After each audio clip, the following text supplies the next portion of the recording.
back to the Vet SOS show, brought to you by the Who You Know Network. Remember, don't drown in the sea of transition. Grab the Vet SOS Lifeline. Mark, I hope you are buckled in. I hope you are ready. We got some serious knowledge bombs being dropped today. We got Dr. Vincent Soto with us, and he is going to light it up. It's going to be amazing. As always, I'm here with Mark Elder. Mark, how are you doing today? Hey, I'm doing well. Thank you all for tuning in. Dr. Soto's just got a ton to offer. I know there's going to be some bombs here. So pay attention because, man, we got a special guest here for you guys today. Absolutely. I want to send a thank you out to everybody who's been tuning in and for tuning in today. Also, thank you to all those who are pairing their channels with us. If you don't know how to pair your channels, hit us up at #pairing and we'll let you know how to do that so that you can put this episode out as original content on your social media channels. So let's get right into it. We have Dr. Vincent M. Soto with us. He serves as a career workforce strategic and master facilitator for the Department of Labor Transition Assistance Program, founder and president of Navigating Solutions, a nonprofit organization engaged in providing opportunities for career-minded professionals in the global workforce area. In 2021, Dr. Soto traveled to over 200 military-based facilities, over 400 employment and vocational workshops to transitioning service members for all 6 branches. That is huge. That's a huge impact. And then as a resilience building leadership professional trainer, he's conducted over 70 examination prep workshops and boot camp classes with a 100% certification pass rate, which is even more incredible. Dr. Soto, we're so glad you're here today. How are you doing today? I'm doing good. I just got back from actually Philly yesterday. Doing some workshops there with I don't know if you guys ever heard of it's called OBTT, and it's off-base transition training. It's a pilot program that's going on right now for veterans that they truly don't have access to the transition workshops. So Department of Labor created this curriculum to help them. And what we do is we travel to vet centers or American Job Centers, and we host classes for those veterans, military spouses that maybe need understanding resume fundamentals or marketing themselves for the job search. So we host workshops for those folks that don't necessarily have access to the base resources.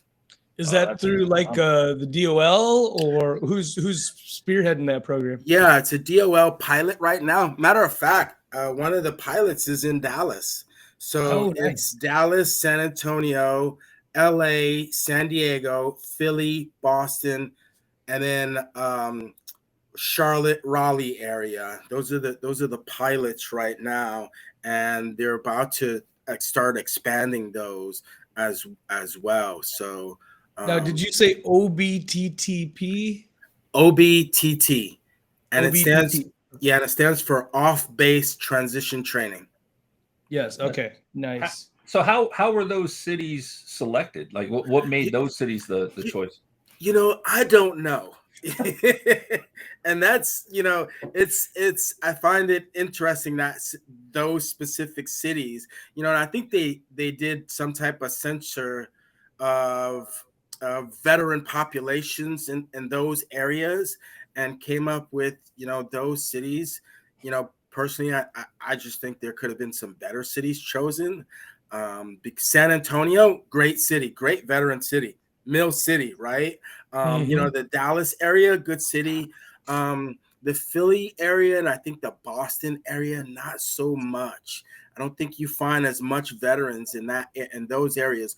You find veterans, but you find an older population of veterans in the 60s and 70s, age group. So they're not looking to maybe use these services as much as the younger veterans. So I think as we canvas out more, as I start to give feedback to the project managers and the program directors to say, hey, why don't you look at doing these, target these areas, right? Because we were going to vet centers in Philly, right? And I say, hey, do you know Temple is down the street, right? Temple University is down the street.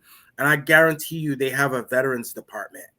They have a veteran population on that campus, right? Yeah. So, kind of going outside the box of the veteran centers and things like that. So, so for those veterans that are looking into maybe doing some, marketing their skills or marketing for the job search, you can do this online too. So if you're not in those areas, they do the classes virtually as well. That's really cool. And the reason I asked you the question originally was, Phil, like, I don't even know if the Navy shipyard's still open. But my dad was stationed at Willow Grove Naval Air Station, which is since closed. So that was right outside Philly. And then there was a Naval Air Station up in Massachusetts that closed too. So I know there's a veteran community there, but like you said, they're all older and the bases have been closed. So it's kind of curious. So you did mention Philadelphia. Which is where I actually consider, to be close to home, since my dad was at Willow Grove for so many years. But also, you are a resilience building leadership professional trainer. University of Penn is the home of the Army Master Resiliency Training Program. I know they're two different animals, but there was a tie, and it took me a minute to get there. But tell us a little bit about the RBLP program and why you're passionate about it. I'm passionate about it because I believe that every veteran, right, has the resiliency experience, right, is experienced in resiliency and have gone through so many things to try to build resilient teams. To do whatever mission they've been assigned to, right? And the way I teach, first of all, I love to teach to the military veteran population, and as I don't know if you guys have seen that we've been giving classes for free, the exam prep for free to veterans, military spouses, active duty service members, and first responders, right? And I just, if you've ever sat in my class, I'm always like, if it's for free, if it's free out there, I'm going to find it. Right. And for a veteran. Right. And that's just my concept. And what we do is provide a service, right, of educating and training and prepping you for the exam. Right. I may not be able to do anything about the exam, but I can do something about the exam prep, and I can provide that service for free. So we do that for you. And what we try to do is we like to take your experiences that you already have in resiliency and bring them to the surface. That is all we're doing in our training, is bringing those experiences that you already have deep down, and for you to think about all those times where you were in those resilient atmosphere, where you had to build resiliency to get to get you or your team to hit that mission or whatever. And that's what we do during our training.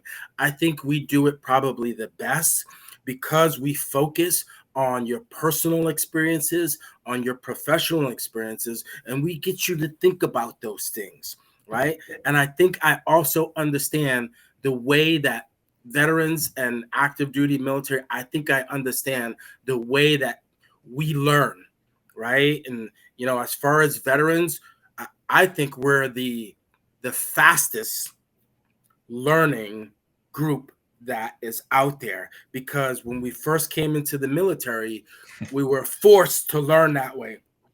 We were forced, whatever school you went to, they dropped something and then you had a test on it. And then they dropped something else and you had a test on it. And that's why you're laughing, Sean, because everybody remembers that. I remember going to school and some instructor saying, okay, we're going to learn this in the morning and we got to test this afternoon. And you're like, oh my God, I just hope I get past, this test. And I understand that veterans may get bored very quickly in a class, or their attention span is not very long. So you have to keep them engaged so that the learning process continues, right? And then say, okay, cool. These, here are some, what we started doing is we started loading RBLP recap videos on our website. So now that they can go to the website module by module as we continue to upload, and then do recaps for each module that we've gone through. So as they're waiting for the test, they can go in and say, okay, let me recap module 1, let me recap module 2, all the way down to module 5 as we continue to load them, so they don't get bored. Because if they don't test out really quick, veterans go through that process of, do I know the information? I think I forgot the information. I haven't had class for 2 weeks, right? And that's what we do. So I started dropping this week. I started dropping the recap videos there, so that they can look at the recap videos. And I think it's a certification that's valuable. Although I will say this, although the industry has not started asking for the certification. You know what I'm saying? I haven't really, as I start to look at job openings, I don't really see industries or organizations asking for that RBLP certification. Are they asking for a resiliency experience, or experience in resilient, atmospheres? Yes. So we can provide. Why is that? Do you think it's just awareness? I think, awareness, and I think it's still new. I don't even think it's 10 years old yet, as far as that. And I think once it starts to have some footing, organizations will now start to ask for that specific certification.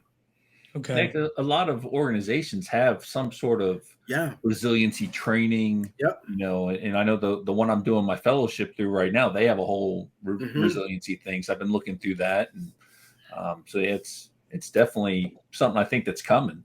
Yeah, absolutely, it's coming.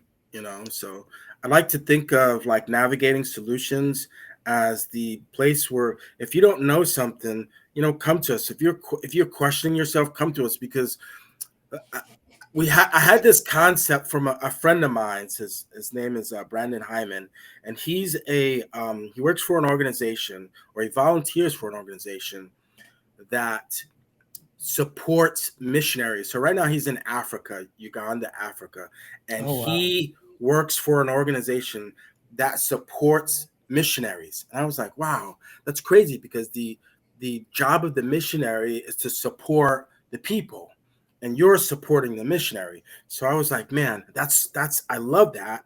And that's what I want to do. So I'm a nonprofit that supports nonprofits. I like to push. So I'm not afraid to say, go here, go here, go here, go here, because I can't help you. But I know who can help you, right? And I like to push organizations. Hey, you need to watch Vets S.O.S. You need to watch this. You need to go here, because I want to be the nonprofit's hype man, right? And I want to, after doing, my due diligence to figure out what they do, I say, man, that's an organization I'm going to bring to my classroom. That's an organization I'm going to start pushing. So if you see some of the stuff we put out, we push other nonprofits, because somebody needs the nonprofit to push them, right? It's going to be either by we're in the social media world right now, and we're even bigger in the social media since COVID, right? And now everybody's looking at social media. So we're going to continue to push it. And that's what we do. We just want to help out, to tell you what resources that you have available out there, and educate somebody that's going through transition. I love your spiel as when you come on, right? Don't let it overwhelm you in this transition, because you have so much help, right? And the person that gets overwhelmed is the person that's trying to do everything by themselves. Yeah. It's, transition's a lonely road, but it doesn't have to be, right? It doesn't have to be, because why? It's all about who you know. Yesterday I had a young man. I do some volunteering for Hire Heroes USA, like one of their counselors, and I was doing a salary negotiation help for this young man, and I tell in class, and I'm like that guy that the curriculum writers and the project management folks of the program hate, because I always tell them what should and shouldn't be in there. What, hey, I'm not teaching this. And they were like, Vincent, you have to teach this curriculum. Yeah, maybe curriculum, but it's not correct. You know, it's not reality. And when I go into my classrooms, I like to teach reality, like what's truly going to happen. What's truly going to happen is not on this slide deck right here, right? I can't PowerPoint you to death for 2 days long, right? So I have to show you, I have to tell you about reality, what's going to happen. So when they say, hey, don't say the first number, check this out. The organization can make you say the first number. They simply put it in a job application and they say, what's your expected salary? Right. And then when you put a number in there and they say, hey, we'd like to make you a job offer, and it's the same number that you put in the expected salary, you said the first number. So, you know, that's what some people, and I tell my curriculum, I'm not going to say this. And they say, why? They need to know that. And I tell them why, right? Because organizations put it so that you can't even click next to go past until you fill out that box. You know, what's your expected salary? And yesterday I had a young man who got a job offer, and what they offered him exactly what he put in the box. But his mistake was he told me my mistake was I put in that box what I was making right now. Oh, yeah. So, and they gave him what he was making. I was like, okay, you realize he realized the mistake that he made. And I told, you know, we started to talk about what his true worth was, right?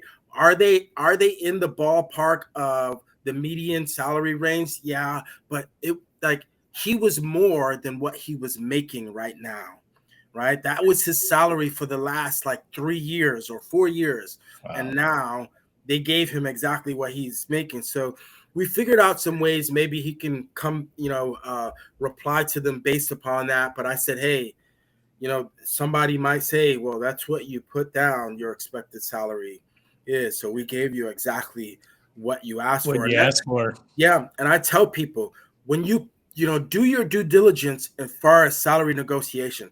And when you do your due diligence, you've got to not only go to the, you know, the salary.coms, the Glassdoors, the My Next Move, but you have to do informational interviews, right? So I've got to ask Sean, I've got to ask you, hey, how much, you know, if you don't mind me asking, this is something I want to get into. What's the salaries look like in the particular industry or your organization based upon my experience? I know we may have the same experiences and the same qualifications, but I'm a little bit confused because I'm a transition service member, and that's not the way we're paid. And the information will come. The information will come. But if I don't ask the question, then nobody's going to tell me. You know, just to go back, the dumb question is the question that's not asked. Yeah, right? Yeah. Oh, that's a bomb drop right there too. Yeah. You know, so you got so that's one of, man, and you know this, I'm sure, but in our network, right? In my experience in the last, I don't know, 6 years or so of helping job seekers, that's the number one question, right? This is the number one thing that you need to know as far as your negotiation with an offer is salary negotiation. Right. And how to effectively navigate that. And as a, like you said, as a service member, you're not put $1 on your worth. The dollar that the government puts on your worth is not what you're worth. No, not at all. No, not at all. Not at all. You know, yeah, not at all. And you know, those are the things. And I always tell service members, ask the question. If it's in your head, you ask it. Let it come out, right? Like, be afraid and ask it anyway. Be afraid and ask it anyway, because all they can do is not answer you, right? Or say the word no, right? And then you go to somebody else, but continue to ask those questions so that you can get the answers that you need, not that you want, but that you need, right? Like, yeah, I want somebody to tell me I can make 6 figures at this job, but I need you to be realistic with me, right? Of what I can, you know, what I should be asking for based upon my experience of, you know, what credentials I have. And so many of us don't ask the question. We go out blindly, and I got it. We may not be used to salary negotiations. But the way that we get used to it is that we ask the question. Yeah. We continue to, right? And that goes into networking. Networking is scary. To introduce myself to a person that I don't know, and I don't know necessarily why I'm connecting to them, but I connect to them because it expands my network, right? So, if I connect to you, then guess what? Your network and my network is expanded, and I'm now part of your network. You're now part of my network, and I have more people to maybe look out after. When I'm not working, you know what I'm doing? I'm trying to expand my network to help the service member. I'm connecting with people. I'm sending them messages and saying, hey, I facilitate the service members, and a lot of them have the same backgrounds of what you're looking for. And you're a recruiter. I can help you, and you can help me. I can provide you with some great candidates, and then you can help service members get some awesome jobs, because I know you're listed as a military-friendly organization. And then I kind of throw that in there, so it kind of makes them feel bad. Get a little jab. You must do all this in the airports, because every time I see your LinkedIn, you're traveling, you're here, you're there, you're there. I don't know when you're not working. I do. I'm in the airport and I'm looking. I'll look like the last week or so, I've been concentrating on aviation. So Delta, American, Menzies, because I've been hitting a lot of Air Force bases, and a lot of those guys are like refuelers and stuff like that. And Menzies is a huge organization that does airplane refueling in all the different airports. So I actually connected with their recruiter yesterday, and I said, we can help each other, right? Like, as a talent acquisition specialist, I'm going to hit, I think it's Ellsworth Air Force Base the week after next. And I'm sure I'm going to have some refuelers in my class looking for, that may not be their ultimate goal to be a refueler for the rest of their life, but it can be a stepping stone to where they want to get to. And that's one of the things I talk about in my classes. Got it. You may want to get here. Your ultimate goal is, whatever place, but sometimes we need that specific job, or that job that we're really skillful at, even though I don't want to necessarily do it for the rest of my life. I'm skilled. I know how to do it. Let me get this job right here that pays good. It pays the bills, and I can still work on what my ultimate goal is. That's exactly what we were talking about with, was it Brian? Is that nice wonder? Is that, you got these people that are retiring, like Sean, right? And you kind of have a plan, right? And you get a little more support, and you have the buffer, right, with a pension, and medical benefits and things like that. But if you're like, I think it was Delana. If you're E5 and below, or if you're 10 years in, but you're deciding after 10 years to get out, like, you got to get that job. You don't have that runway with that pension. Yeah, you're absolutely right. You have to, because it's a cushion for us when we retire, right? A little bit of it, right? I may get, I may get disability or whatever like that. I know I'm going to be retired. I have a paycheck still coming in that maybe covers the mortgage and some car notes. And now I need that second job, right, to get where I want to get to, right? So as far as that's concerned, so I tell them that. So the RBLP, the resilience building training, and is that something that veterans, is that active duty only? Are you working with active duty? Because I know you're doing that on a lot on bases too, right? Yeah, so we do veterans, military spouses, and first responders, as well as active duty. Okay. So that's what we do, and we do it for the next 2 months. We have some grants that we were able to host. I got a current class that's going on now virtually, and then November and December's classes will be free as well. Where do you sign up for that? So if you follow our pages, either on we just launched a TikTok page too, my social media, Nice. person is awesome. She convinced me to do that. I just created the account and here you go. Like, you just tell me what to do and I'll do it.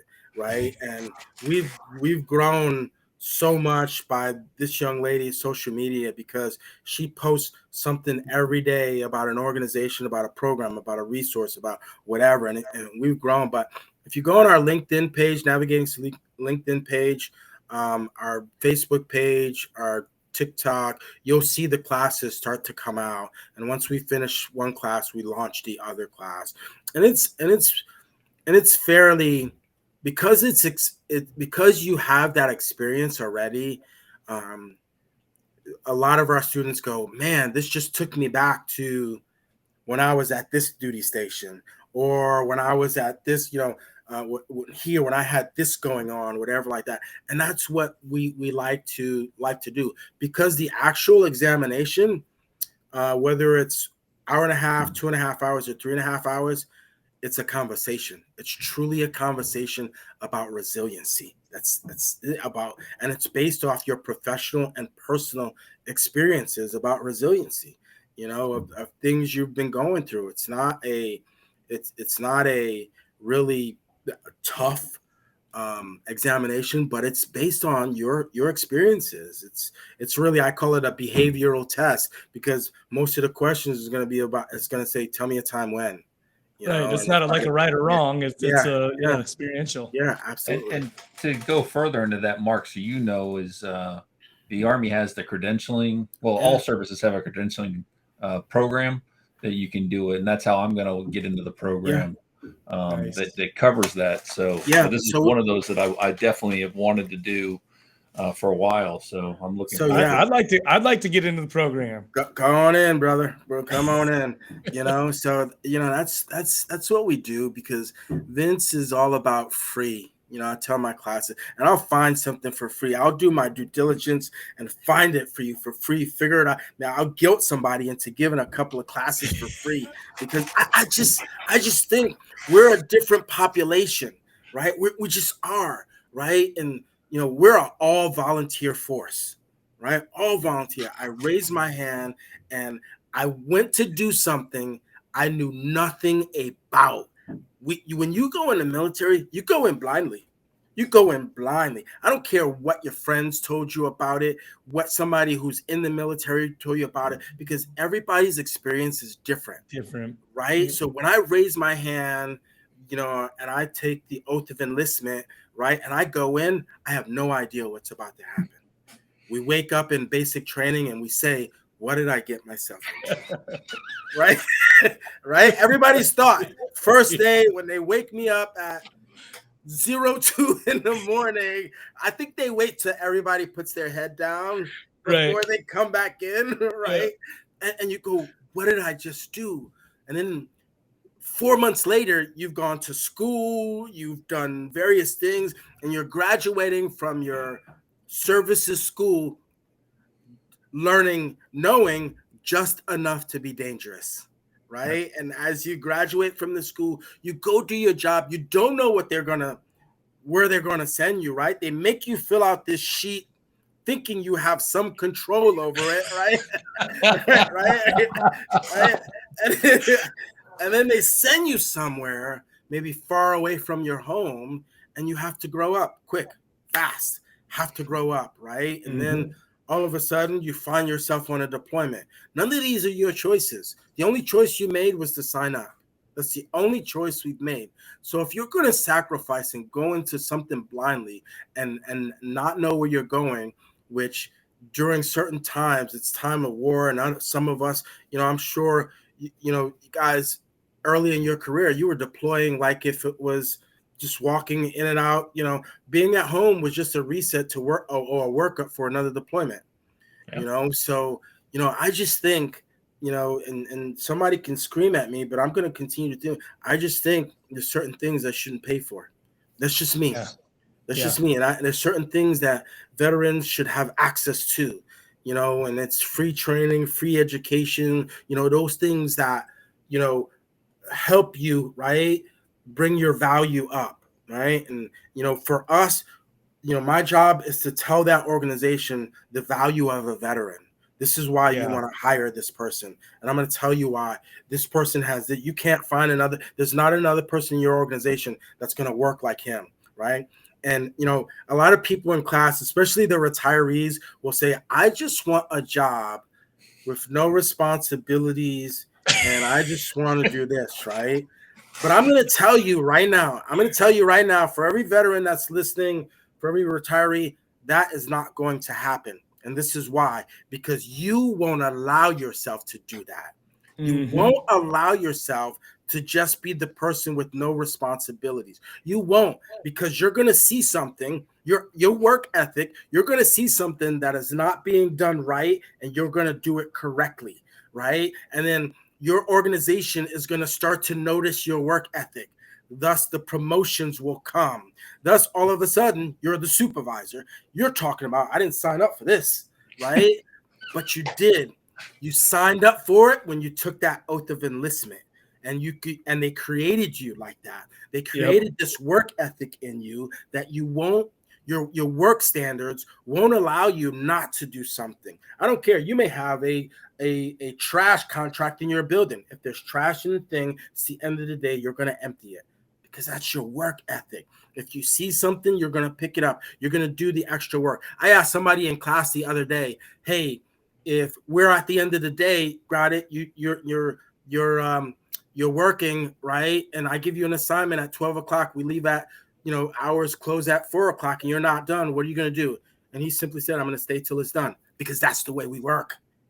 That's the way we work, right? And some civilians, 4 p.m., the doors are swaying because they've left so fast, right? Because they left so fast, right? And you hear a lot of it. It was funny because we were in class. We were in Scott Everett, and the lady, I asked her a question, and she goes, "Oh, I don't do that. These people do it." And I looked at my class and I said, "You see, you won't do that. You will show me where I need to go, right?" And stuff.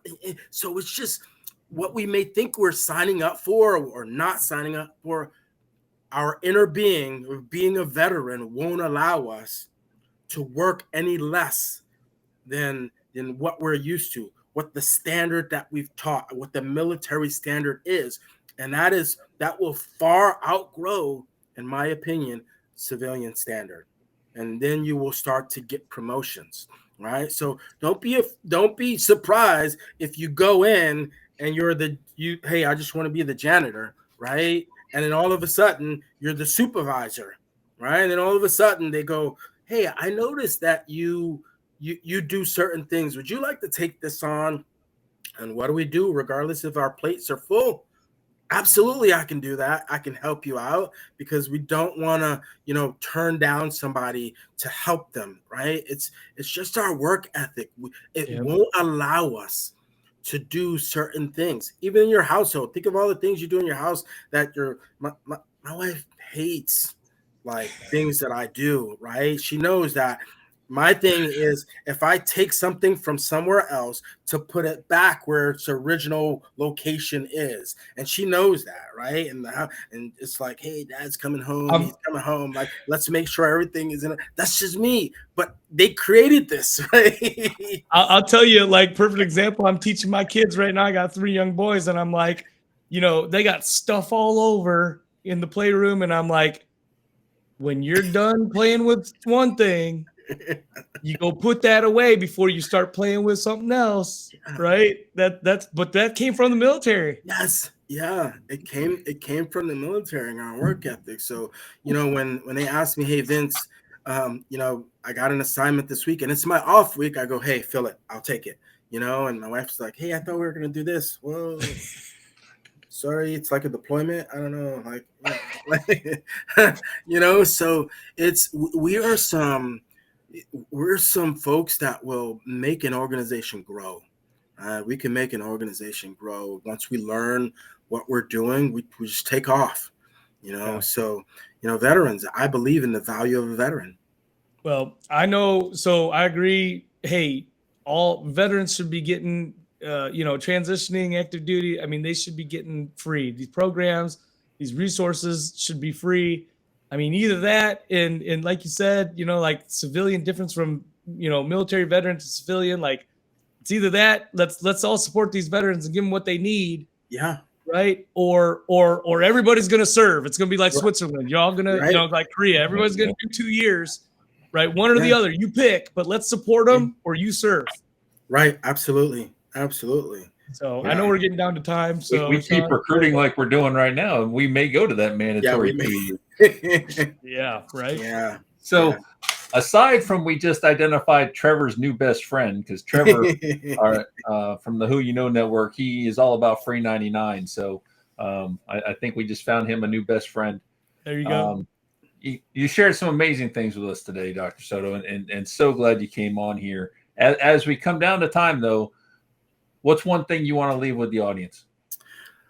One thing I want to leave with the audience is it's okay to be afraid in anything that you do, but hey, you have to take the chance. Networking costs you nothing, right? And somebody may say no to you, but you keep going. You have to have drive, not motivation. Motivation is temporary. Man, I'm sure you guys, military, sometimes I've had like a sergeant major or a master chief just crush me and my motivation is gone, right? But that drive makes you say, that's never going to happen to me again.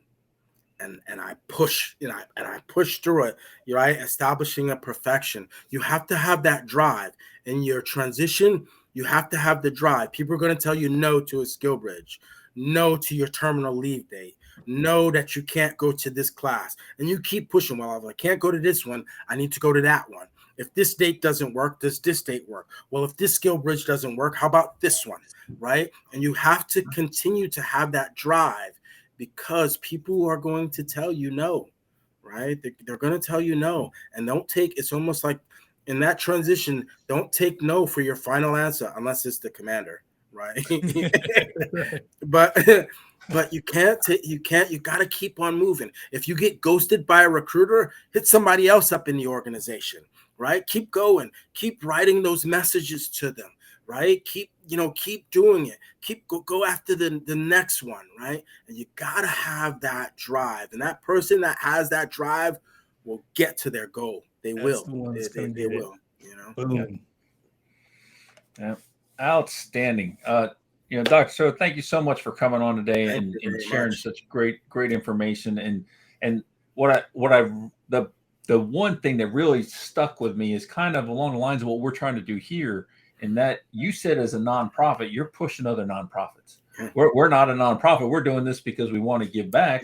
And that's the whole thing, is sharing these organizations, these people that are in the veteran support space doing great things for our community. I want to personally thank you for what you do. Just amazing work, and definitely look forward to working with you in the future. And hopefully I'll be in your December class. Absolutely. The more the merrier. And I'll tell you, I was listening to your last one, and we do get like funds, and all of our funds, we take care of our administrative stuff that we have to do, and then we push it back out. And what we push it back out to, right now we're doing a Keep a Veteran Warm program. So I went to Philly this past week, and I talked to the Vet Center, and we got approved from Disabled Veterans National Foundation. We got 325 warm kits that we're going to be sending out to disabled veterans and homeless veterans. And so that's what we do. We take our funds, whatever we get, and we say, how can we help the veteran? And then do a scholarship program, donate it somewhere, and push it all out to the bank account says zero again.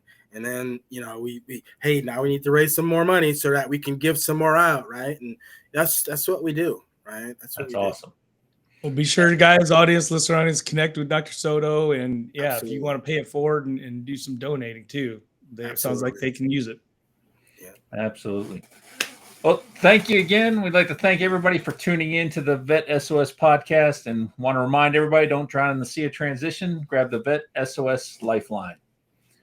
Talk to y'all later.